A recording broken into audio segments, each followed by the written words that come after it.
This Tuesday, Fox's Houston affiliate ran a news segment about Glee, asking, "Is TV too gay?" Now what exactly is that supposed to mean? Let's find out. Fox anchor Damali Keith reported that so-called family values groups have taken issue with the show because it delves too much into homosexual relationships. First of all, these groups are not about family values, and to describe them as such is to be complicit in that facade. The values they stand for aren't generous enough to include families with gay parents or families with gay children. To them, a family is something for straight people only. So when they talk about too much homosexuality, their idea of too much is anything more than none whatsoever. Those are their family values. To represent these groups, Fox decided to solicit the opinion of Brian Fisher of the American Family Association. If you aren't familiar with Brian Fisher, he's the one who called gay people domestic terrorists who are responsible for the Holocaust and shouldn't be able to hold public office. Even the AFA does their best to keep him out of public view after he said Native Americans deserve to be conquered because they weren't Christian.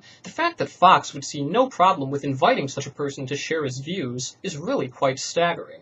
Fisher is concerned that shows like Glee are glamorizing homosexual behavior, which is supposedly presented in a way that makes it idealistic. But just what is this homosexual behavior he's talking about? Nothing that straight people aren't doing. So what makes this something that's being idealized? To people like Fisher, any depiction of gay people that doesn't portray them as criminals, murder victims, or AIDS patients must be a promotion of some sort. By their standards, even completely normal gay people who are no different from anyone else are somehow glamorizing this. And that's exactly what they don't want to see.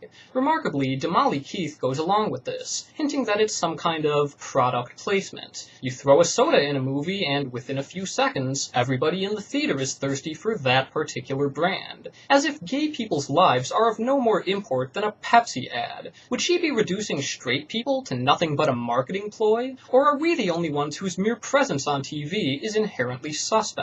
What kind of product placement does she think this is? I don't know if anyone ever told her this, but it doesn't work that way. That's like saying that watching the Olympics is going to turn people into figure skaters. Sure, some people might find that it really speaks to who they are and go on to live a more fulfilled life, and that's wonderful. But most people know they're just not cut out for being gay. Television isn't going to make people any more gay than they were before, and we are not just some kind of product. Keith then asks if having the show on at 7 is too early, which of course Brian Fisher agrees with. So what time is appropriate? Are gay people condemned to share the midnight hours with Jerry Springer reruns and Girls Gone Wild commercials? Since when are straight people the only ones who get to see the light of day? What is it that makes this so intolerably different it can only be aired when no one's watching? According to Brian Fisher's reasoning, which is almost too ridiculous to be offensive, people can contract AIDS from drug use and from gay sex. So gay sex is just as bad as drug use, because as we all know, straight people never get AIDS, and certainly not from straight sex. When your only argument relies on stereotyping gay people as diseased vermin, you might want to think twice before dazzling us with your cleverness. So, is TV too gay?